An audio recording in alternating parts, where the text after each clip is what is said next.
Have you ever heard of a platform that can help you become a consistently profitable trader? TradingView is one such platform, and in this tutorial, we'll show you how to use it like a pro. From strategy building to backtesting, we'll cover it all. TradingView is a powerful platform that allows you to create, test, and refine trading strategies using its user-friendly interface. With over 1 million traders relying on it, it's no wonder why TradingView has become the go-to platform for many retail traders. Let's dive in and explore its features. To start, let's create a new strategy. We'll be using the popular trend following strategy, which involves identifying and riding the trend of a given asset.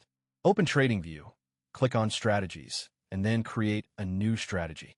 Give your strategy a name, such as Trend Follow, and select the asset you want to trade, in this case, Bitcoin. Now, let's set up our strategy parameters. We'll be using the following parameters: a 50-period moving average